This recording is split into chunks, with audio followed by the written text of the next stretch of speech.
In a quiet and largely unexplored region of the galaxy known as the Andalari Expanse, a luminous blue star system called Velaris shimmered like a jewel among the void. Home to the Velari, a gentle, crystalline-skinned alien species, the system had known peace for thousands of years. Their civilization thrived on cooperation, spiritual enlightenment, and art. Their worlds were pristine, their minds unburdened by war, and their technology geared toward sustainability rather than destruction. Peace can't protect you from conquest. Without warning, the Zorak Dominion descended. A brutal, militarized species driven by conquest, genetic superiority, and domination, the Zorak invaded the Velari system with overwhelming force. Their fleets blackened the skies of Velari Prime, and their ground forces tore through cities. Without mercy, the Zorak were not interested in negotiation. To them, the Velari were just another soft species to enslave or harvest. The Velari had no military, no fleet, no weapons of mass destruction. Their planetary shields, built for meteor defense and energy regulation, crumbled under the focused fire of Zorak dreadnoughts. The Velari Council of Elders realized that extinction was no longer a possibility. It was a guarantee unless they did something they had never done before: ask for help, using ancient communications, technology long ignored but still functional. The Velari transmitted a pan-galactic distress signal. It was a haunting message, encoded in emotion-rich neural pulses, designed to bypass language and speak directly to empathy. The message, when received, felt like a plea inside the mind. We are being destroyed. Please, whoever hears this, help us. Many races heard it, most ignored it. Some simply muted it out of fear. But one species didn't. On a distant, once isolated planet orbiting a yellow sun, the message reached the relay satellites of Earth, home of the humans also known in hushed galactic whispers as the Deathworlders. That name wasn't earned by accident. Earth is classified as a Deathworld Class 5, a planet so hostile that its own ecosystem fights its dominant species for survival. Humanity had survived ice ages, nuclear war, plagues, and their own worst impulses.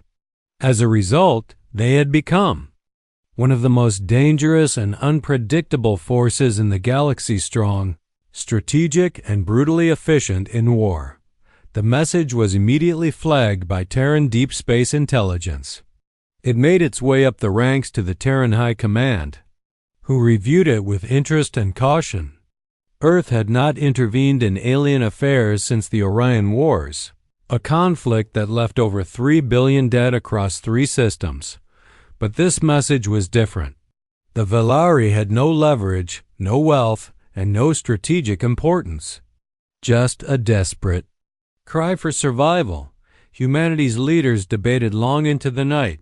Some saw no value in helping. Others feared repeating past mistakes. But as media outlets leaked parts of the Velari transmission to the public, a wave of outrage, compassion, and something darker began to stir. The Deathworlders were listening. And somewhere, deep in the command halls of Earth's most feared fleet, battle groups were being assembled. Because sometimes, when you ask for help from monsters, they don't come to rescue you. They come to end the threat. The Velari's plea didn't go unnoticed. When the message reached Earth's deep space listening array, it triggered immediate alerts. The neural pulse signal was unlike anything human operators had ever seen. It wasn't just words, it was raw feeling. Desperation, terror, and the overwhelming sorrow of an entire species poured through the transmission. Analysts quickly decrypted the visual data embedded in the signal: towering Zorak warships burning cities, Velari civilians running as their sky collapsed, and crystalline temples shattered by orbital strikes. The footage hit humanity like a shockwave. The United Terran Coalition, a governing body formed after the Orion Wars, gathered in emergency session. Earth had spent decades avoiding galactic entanglements, focusing inward, rebuilding after the catastrophic losses of previous conflicts. They had become more isolated, cautious, some even called them cold. But the Valori's message reopened old wounds. The images of children being vaporized, peaceful cities bombarded without warning, these were horrors humans had inflicted on each other in their own bloody history. Now someone else was facing it. The debate in Terran High Command was immediate and intense. On one side were the isolationists, who believed Earth should stay out of alien affairs. "Let the galaxy burn," one general famously muttered. "We've buried enough of our own." They saw no strategic gain in intervening. The Valori had no army, no resources, and no alliance worth defending. On the other side were the interventionists, led by Fleet Admiral Elias Riker, a grizzled war hero from the last interstellar campaign. Riker argued that Earth's inaction would send the wrong message to the galaxy, that they would only fight when their own were threatened. He reminded them that the Zorak were not conquerors of convenience. They were predators, expanding aggressively. If the Valari fell, others would follow, and eventually, Earth might be next. While leadership debated, the media seized on leaked footage. News outlets across Earth broadcast the Valari's message. On social media, hashtags like #AnswerTheCry and #Deathworlders for Valari exploded. Artists painted murals of Valari refugees. Celebrities called for intervention. Public pressure mounted fast, and within 48 hours, millions had signed digital petitions demanding a response. But it wasn't just compassion fueling the movement, it was pride and reputation. Humanity had spent years building up its legend as the species that survived the worst, a force not to be provoked. To ignore a helpless race's cry for help would stain that legacy. The Terran people didn't just want justice, they wanted the galaxy to remember who they were. Finally, the United Terran Coalition voted. The measure passed. Earth would send a fleet. Admiral Riker was placed in command of Task Force Revenant, a battle-hardened strike group equipped with humanity's most advanced warships, AI-driven support craft, and orbital weaponry. Their mission: repel the Zorak, protect the Valori, and ensure that no one else ever mistook Earth's silence for weakness again. As Riker addressed his crews before launch, his message was simple. They asked for help. We're not just going to help them survive. We're going to make sure their enemies never threaten another soul again. And with that, the Deathworlders began to move, not as diplomats, not as saviors, but as the storm that would sweep across the stars. Task Force Revenant emerged from slipspace like a thunderclap at the edge of the Valori system. Hundreds of angular, matte-black warships cut across the void, bristling with weapons and shielded by next-generation kinetic dampeners, led by the Terran dreadnought TSV Leviathan. The fleet moved in tight formation, silent, coordinated, and terrifying. The arrival was not announced with words. It was announced by presence. The first sight that greeted Admiral Riker and his fleet was devastation. Valari Prime's outer colonies were already lost, reduced to molten craters. Dozens of Zorak warships circled the planet like vultures. Civilian arc ships, filled with fleeing Valari, were being picked off one by one. From orbit, the burning cities looked like embers scattered across a dying world. There was no time for diplomacy. The Zorak, arrogant and unchallenged until now, didn't even register the Deathworlder fleet as a serious threat until their ships began exploding. With mechanical precision, humanity struck.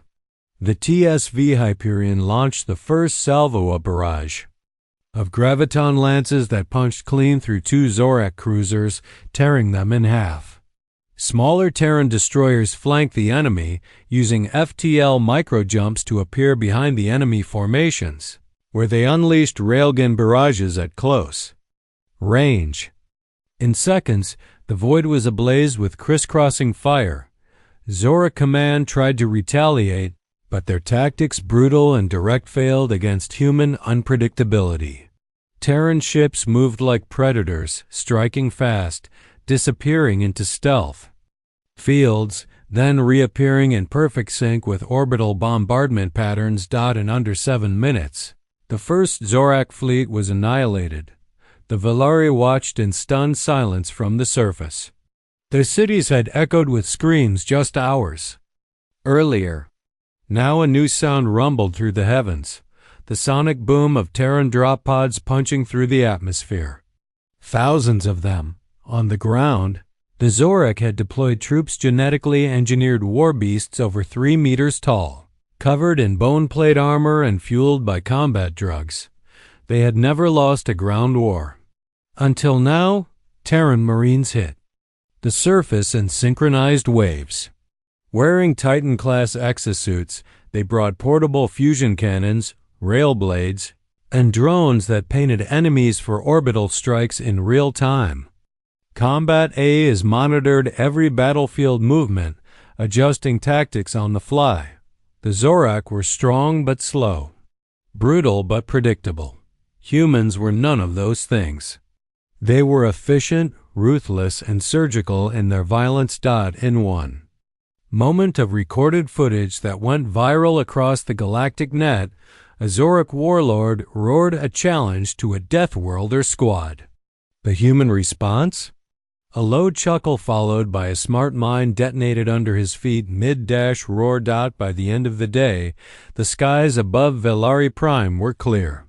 The surviving Zorak ships had either fled or been vaporized. Velari emerged from bunkers and shelters, blinking up at the Terran ships in orbit like children seeing sunlight after years underground. But what struck them most was not just the victory, it was the brutality of it. The humans didn't just win, they dominated. No mercy, no compromise. The Zorak had brought war. The Deathworlders had answered. And across the stars, other species watched and whispered the same thing. The legends are true. Humanity is back. News of the Zorak defeat at Velari Prime traveled fast, too fast. What was meant to be a clean, decisive rescue operation triggered something far more dangerous: the full wrath of the Zorak Dominion. Their pride wounded, their ships in ruins, and their domination challenged for the first time in generations. The Zorak launched an overwhelming counterattack. From deep within their core territory, the Dominion dispatched the Vengeance Armada, a fleet triple the size of the one destroyed, composed of hundreds of warships, bioengineered leviathans, and dread carriers capable of launching world-cracking bombs. The humans expected retaliation, but not at this scale. The Velari system became a battleground on the brink of collapse. Every orbit, moon, and planetary ring was contested. The Zorak brought brute strength, numbers, and fury. But the Deathworlders brought something far more dangerous: adaptability. Terran commanders immediately shifted into high-efficiency war mode. Orbital factories assembled additional combat drones, while AI systems like Aurora and Warmine 9 restructured fleet formations on the fly. Terran Marines, bloodied but unbroken, dug in on planets like Kelra, a strategic moon holding the last Velari energy node.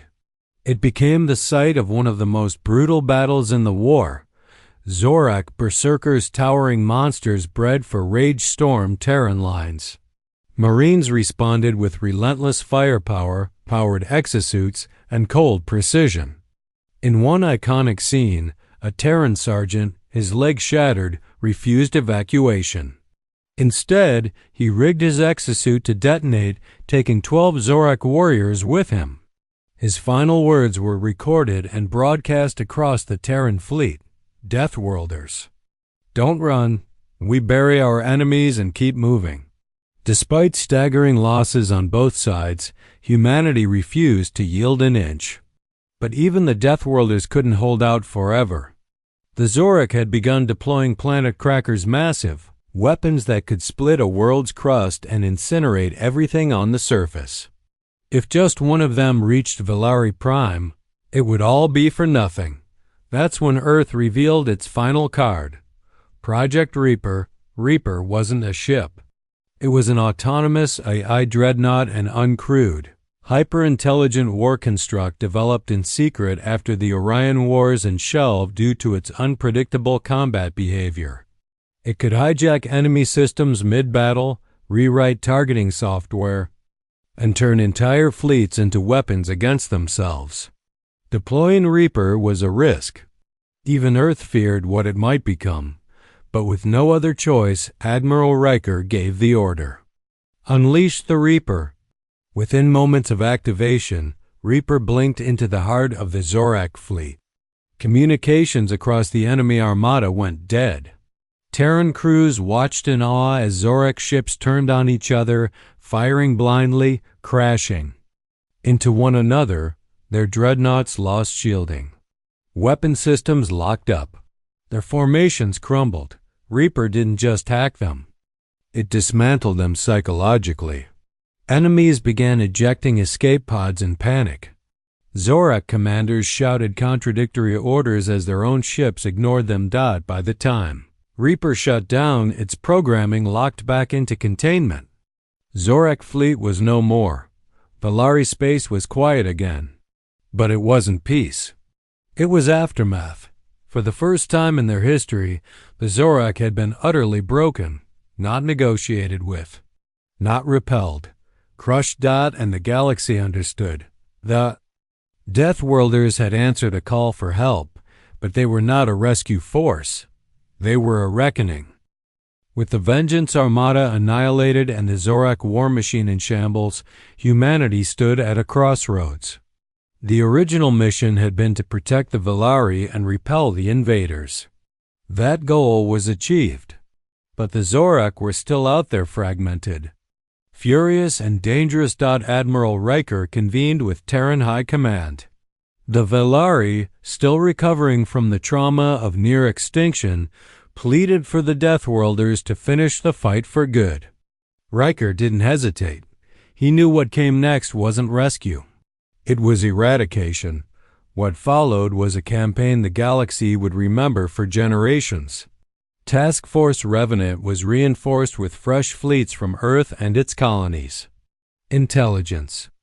Drones guided by Reaper's deep data scans pinpointed every Zorak stronghold, shipyard, command post, and breeding facility across 8-star systems. Then the Deathworlders began their systematic purge. The assault began at Zorak Prime, the enemy's capital world and industrial heart. Terran orbital platforms unleashed precision bombardments, carving out city-sized craters in enemy strongholds. Railgun platforms in low orbit hurled continent-shattering projectiles with pinpoint accuracy. Where the Zorak had once built war machines, there was now only fire and ash. No ground was taken. No prisoners were kept. Humanity had made its decision. This enemy would not rise again. Throughout the campaign, humanity deployed devastating weapons previously withheld from used nanite swarms that dissolved Zorak infrastructure molecule by molecule, gravity well bombs that collapsed military space stations into themselves, and blackout torpedoes that silenced entire communication networks before striking. Every Zorak attempt to regroup was met with overwhelming, almost surgical violence. The galaxy watched in stunned silence. Live streams of the campaign, viewed by billions, showed Zorak ships erupting in space like firecrackers. Entire planets surrendered without a shot fired once they realized who had come. On the planet Ninkor, a notorious slave processing center, the Terrans didn't just liberate captives. They leveled the facility, then left a message scorched into the surface in Terran standard: "We end what you begin." As the Zorak Dominion collapsed, Splinter groups tried to flee, hiding in asteroid fields or distant outposts. It didn't matter. Deathworlder hunter-killer teams tracked them relentlessly. No retreat, no resurgence. No mercy. In total, the campaign lasted 37 days. On the 38th, Admiral Riker transmitted a final message across the known galaxy. The Zorak Dominion is no more. Let this stand as a warning. We are not conquerors. But we are not prey. Harm the innocent and Earth will find you. To some species, the message was a promise. To others, it was a threat. The Terran fleet withdrew slowly, leaving behind only warning beacons on the ruins of every Zorak, world automated devices broadcasting the same signal in every known language. This was justice. Do not test it. The Velari wept not just for their survival, but for the price of it. They had been saved, yes, but what they had witnessed would haunt them forever. The Deathworlders had come, not as heroes, not even as soldiers, but as executioners. And the galaxy would never look at Earth the same way again. The war was over. The Zorak Dominion, once one of the most feared empires in the known galaxy, no longer existed. Their fleets were scattered dust. Their worlds were silent. Their banners, once symbols of domination, lay buried under the ruins of their own cities. And at the center of this seismic shift stood the Deathworlders' humanity, the species that had answered a cry for help not with diplomacy, but with vengeance cloaked in steel. The Velari, the gentle people whose desperate plea had triggered. This chain of events struggled to reconcile their gratitude with the horror they had witnessed. Cities rebuilt under human protection, aided by Terran engineers and defense teams. Terran medics administered care. Drones restructured infrastructure. In many ways, the Velari were experiencing a rebirth, but it was shadowed by trauma. Deathworlders had saved them, but the price was the annihilation of an entire civilization. And the message was clear. Earth protects, but Earth does not forgive. Across the galaxy, the reaction was mixed. Dozens of minor species, long living in fear of empires like the Zorak, saw the Terran victory as a beacon of hope. They sent envoys to Earth requesting alliances, trade agreements, and defense treaties.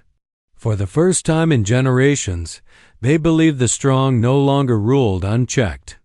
With Earth watching, predators might hesitate, but not everyone welcomed this new balance. Major powers, the Saurian Compact, the Mir Confederacy, the Thalax cartels watched Earth's rise with growing unease. The Deathworlders had demonstrated a level of military power and psychological warfare that shocked even the most seasoned strategists. And they hadn't done it for territory, wealth, or influence. They had done it because someone asked for help. That kind of conviction or unpredictability terrified them. Diplomatic channels buzzed with quiet paranoia. Defense budgets skyrocketed. Fleets were refitted. Some began building weapons specifically designed to counter Earth's tactics. The Galactic Council, previously dominated by older empires, now whispered of rebalancing power before it was too late. On Earth, opinion was equally divided. Public celebrations of the victory were tempered by rising ethical debates. Some questioned if humanity had gone too far. Had the Deathworlders become the very thing they once feared? Others argued the opposite, that Earth had finally taken its place as the galaxy's guardian, willing to do what no one else would. Admiral Riker, returned to Earth and lauded as a hero, declined any promotion. In private, he admitted the weight of what had been done. "We didn't win a war," he once told a journalist. "We ended a species' future. Let's not pretend that's clean." Still, the legacy of the campaign echoed far beyond Earth's borders. Children on newly freed planets were named after Terran soldiers. The Velari temples were built with Earth alloys. In spaceports, pilots of every race began adding one phrase to their ship's logs before entering uncharted space. We pray. The Deathworlders are with us, or not against us. The message that started as a desperate plea had changed the course of galactic history. The Zorak were gone, the Velari were saved, and Earth had stepped into a terrifying new role, not just as a civilization of survivors, but as a force of unstoppable justice.